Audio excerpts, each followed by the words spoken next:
Do you believe really that you are the one man or one woman that could make a difference in that one situation that may show up this week? I want to talk about Maria Montessori, because she's Italian.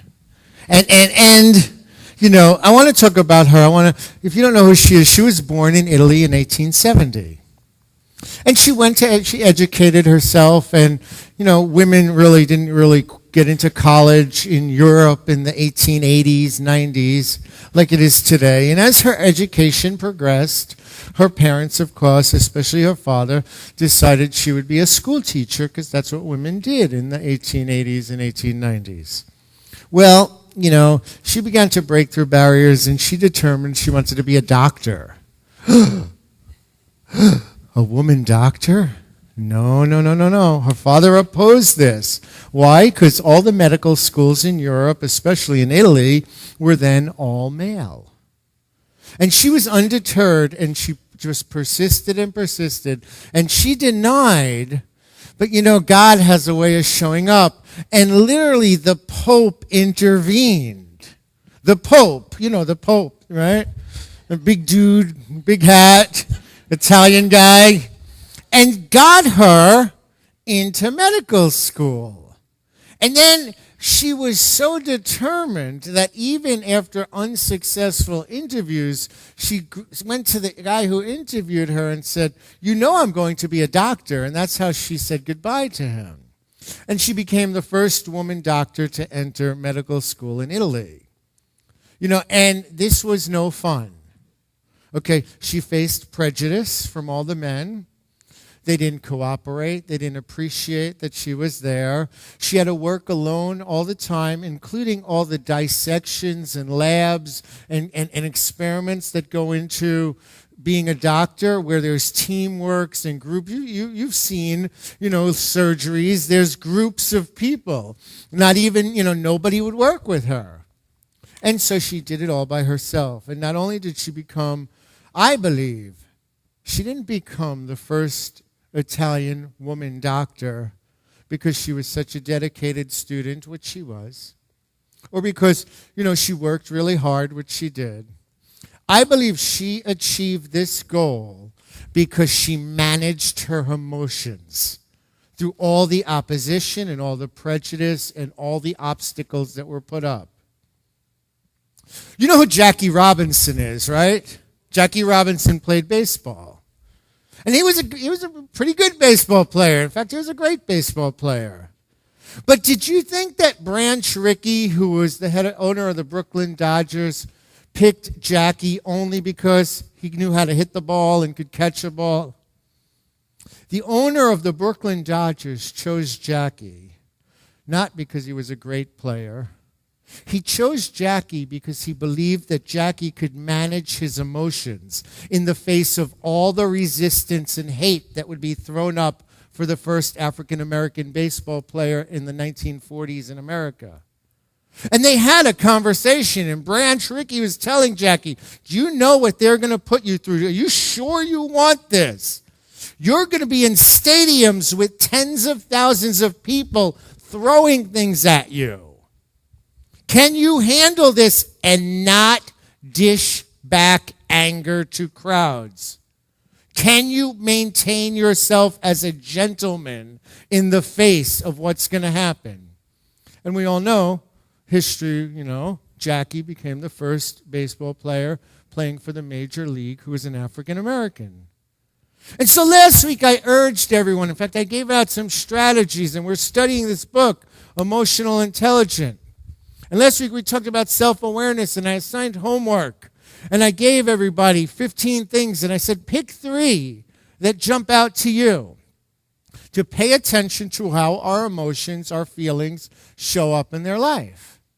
And so I'm wondering if anybody was in a stadium with 20 or 30,000 people cursing at you or throwing things at you.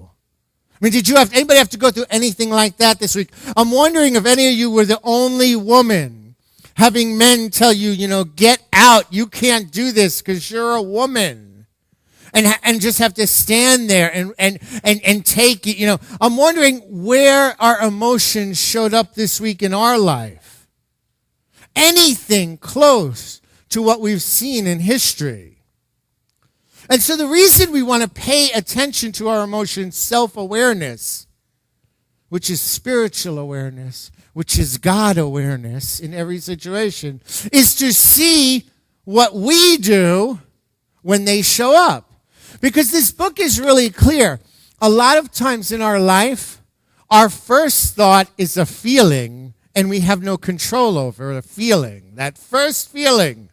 But then we absolutely, when we're spiritually and emotionally mature, have control over the second thought, and the third thought, and the first word, and the second word that come out of our mouth. And so the significance of why we're studying this book is because this is a year of building foundations. And we can't skip a step, church. We can't be all Christ-like if we have not dealt with our reactions and responses when the universe or the world throws us a curveball. We have to be able to adjust when the pitcher pitches a curveball. That's what makes an okay baseball player a great baseball player. That's what makes a good doctor a great doctor. When the unexpected shows up. And so life has unexpected curveballs. And the significance of emotional intelligence, why we should all study this book. And when we're done studying it on Sundays, we're going to have discussion groups on Wednesday nights. All through Lent. We're going to work on some of these exercises together. It's because when we pay attention to our emotions, we actually start to manage them. We see that they're not uncontrollable. And this way, they don't manage us. You see, emotions have a way of coming out sideways when we least want them to. I'm not here today as, in my 8th year, as the pastor of this church, really because I have some great spiritual gift or talent. I'm really not. I work hard. I'm committed. I've been here. I love all you guys, but that's not why I'm here in the 8th year. I might have been hired. Maybe, I don't know, I wasn't on the hiring, you could ask Judy, she was on the hiring committee. Maybe because I pray well, I don't know. I might have been hired because, I can stand up here and say something for 20 minutes and keep you all interested. I don't know, maybe I'm just cute, maybe, I don't know. Come on, maybe, come on, maybe, I'm just hired because you guys just hired me. But that cute only lasts, a little while. You ever date someone who is cute? Okay? What happens after the cute wears off? Okay? I'll tell you why I'm here in my 8th year. I'm here in my 8th year because I managed my emotions through some very difficult challenges as the pastor of this church. And you can look and you can research this yourself, is that many ministers who get ordained, 50% of us, are not in a church 5 years after we've been ordained. 50%, and this is across any denomination. And when you get to 10 years, 8 out of 10 of us have ran out of the church, never to come back again. So it's not that conflicts and challenges are not a part of church. You would think godly people could be godly, but, we're people. I shared that last week. We're people. You and I, look to the left, look to the right. We're people. I'm here because I believe I managed my emotions. And because I had help from people around me who helped me manage my emotions when, they started to come out sideways. And we as a family, we as a church made a commitment that it's more important to move through a situation than start all over again at the beginning. And so, you think about Dr. King. We celebrate Dr. King this weekend, and we think about him. And I don't care if you're African American or you're white or you're Latin, his teaching and his impact on America has had an effect on everybody across the world. And so we celebrate his birthday and a holiday. But do you know that he was only 26 years old when he found himself leading a bus boycott in Montgomery, Alabama? 26. And he didn't show up applying for that job or asking for that job. No. When they said, who wants to lead it? Everybody else ran, and he was there standing. And there was an elder in the church who saw something in this 26-year-old kid. But don't think leading a bus boycott in Montgomery, Alabama in 1953 was fun for a 26-year-old kid. And although, Dr. King is an outstanding orator, I mean, he can, speak, he can preach, he can teach, whichever you hear when you hear him speak.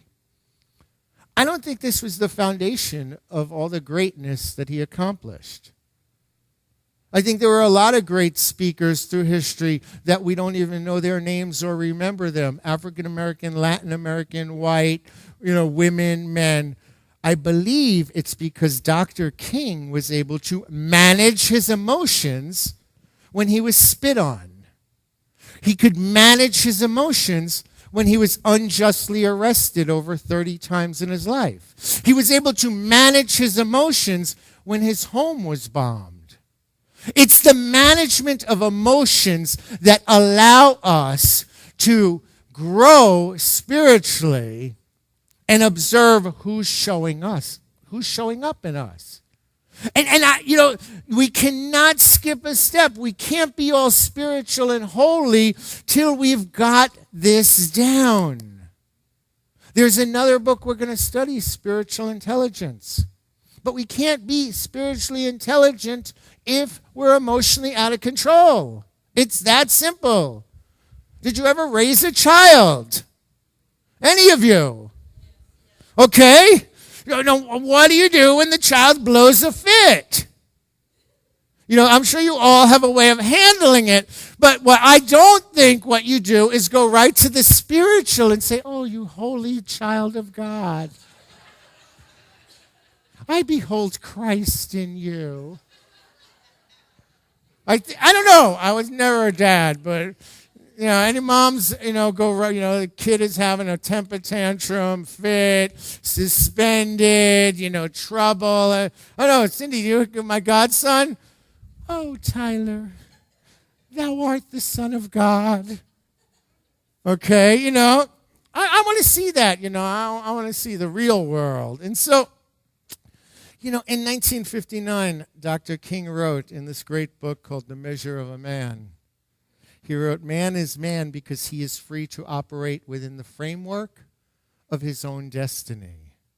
That's what makes humans different. We are distinguished from the animals by our freedom to do evil or to do good. What makes us human and what makes us spiritual and what makes the core of who we are, Dr. King says, is we can choose to walk the high road of beauty or tread the low road of ugly degeneracy. And so self-management, which is what we're up to in this book, means that we are free to choose. Acknowledge that our first thought is an emotional feeling. We don't get to choose that. But we choose whether we act on it unconsciously or whether we think about it and make a decision. You see, that's why we do things like the Daniel fast that we're going to do. We do our 7th annual Daniel fast, vegetables and water and fruit for a week. Man, I got 20 minutes. I wish I had a cup of coffee. That is why we do it. It's not about the vegetables. It's not about the water. It's about managing our thinking and proving to ourselves we can set a goal and meet it for 10 days. And the menu's there, and I gave it to everybody, and spiritually we could have brown rice this time, and so the fast is not only about drinking water and the vegetables.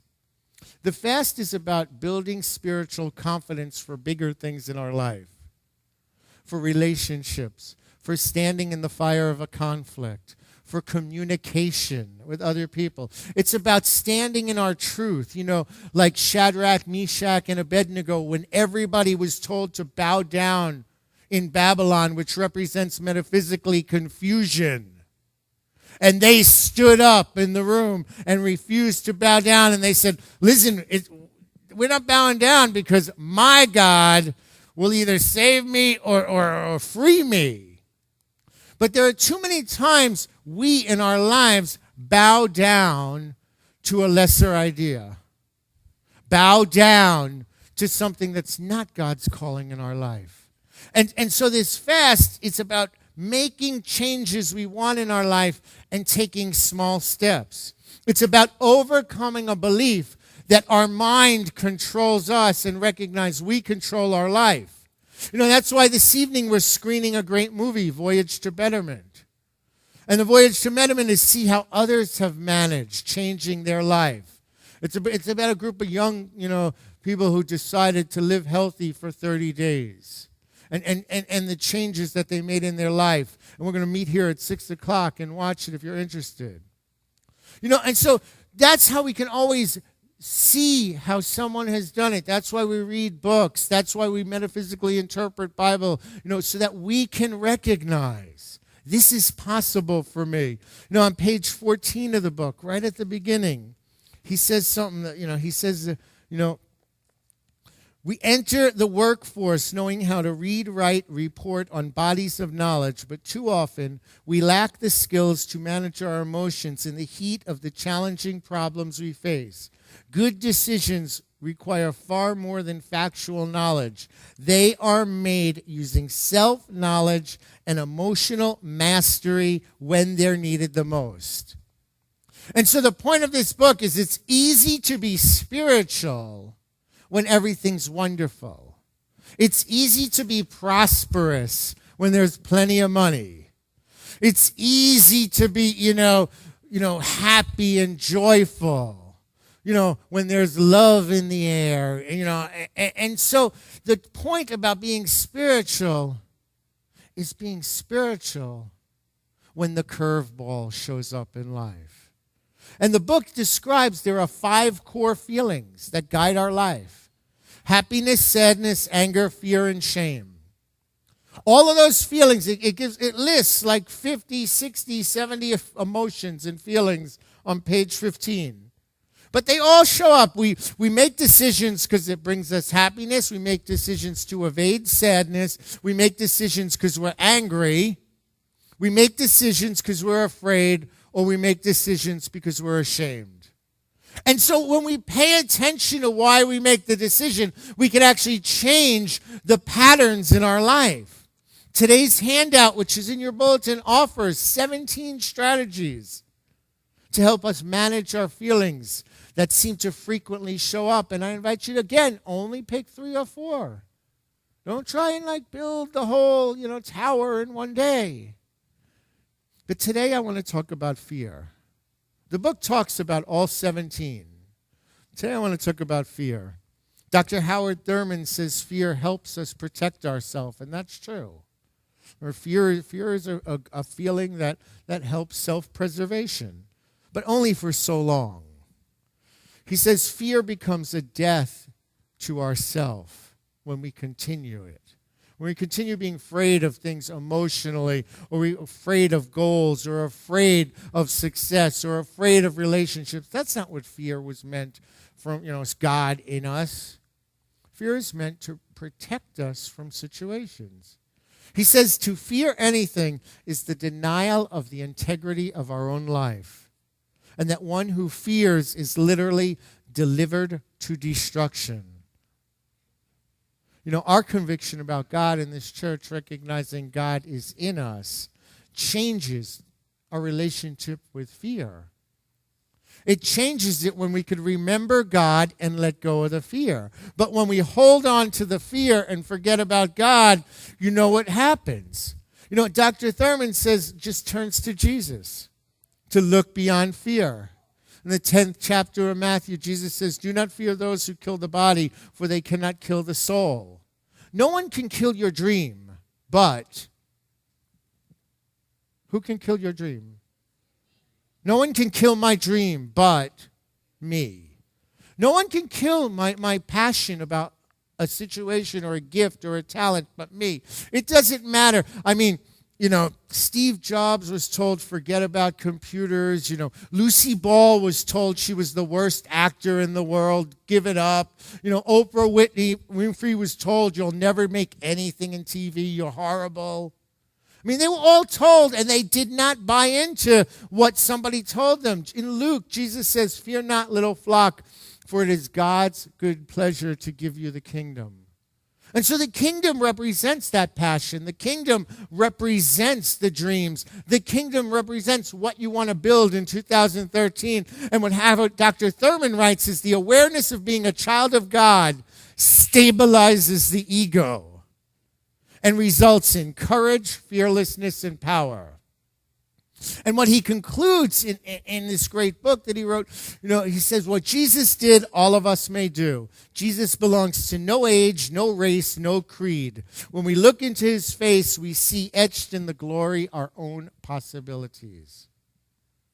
See, Jesus, you know, he wasn't about a church.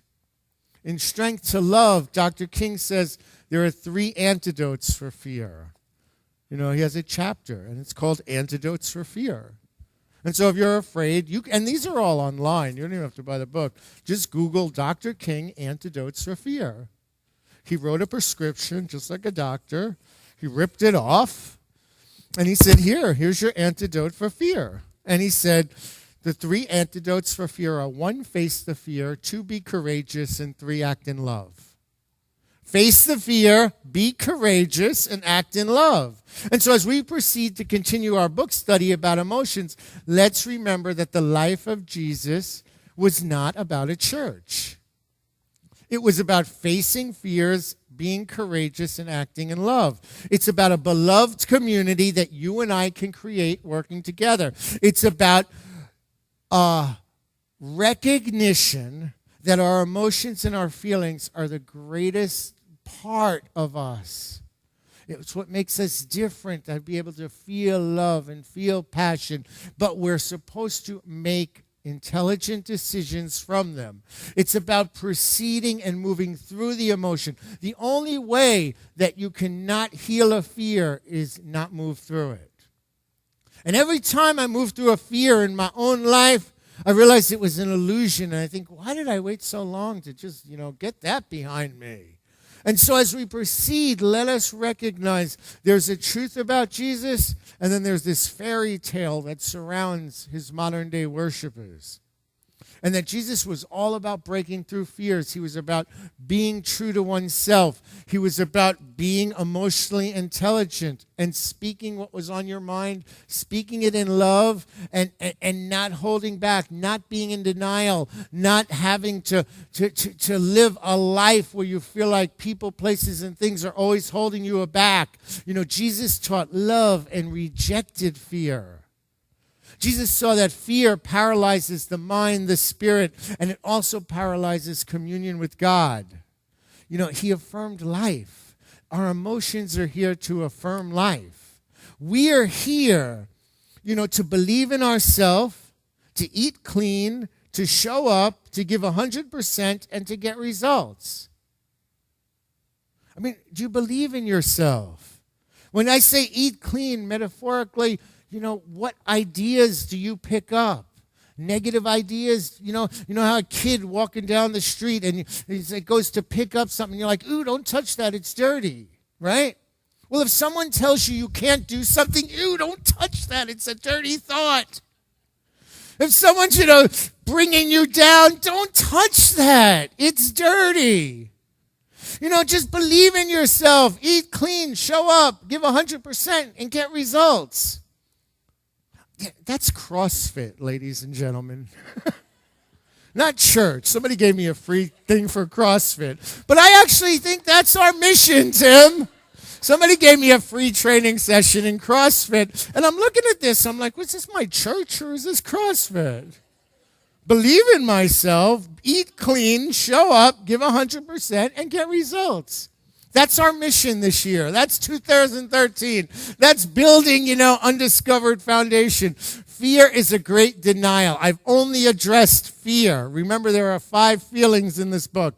Instead of fear, Jesus preached love. Love transforms. Love heals. Love gives us courage. Love opens up ideas and places and people and things that we would never even imagine would take care of it. With God, we can live in the name of love. You see, with the way that we see it and the way that I believe it is we're going to sing out, "It's a lovely day." It's a lovely day in the face of all storms. We are the people called to do this today. Look at each other. We are the people called to do this today. We are the people called to be positive. When the day that lies ahead of us seems impossible to face, we are the people to bring a possibility idea in that situation. When someone else instead of me always seems to know the way, we are the person to say, I go to my church, I love my church, and they tell me I can. My pastor tells me, believe in myself, eat clean, show up, give 100%, and get results. And so it is, and it shall be. Amen. That's what we're here to do.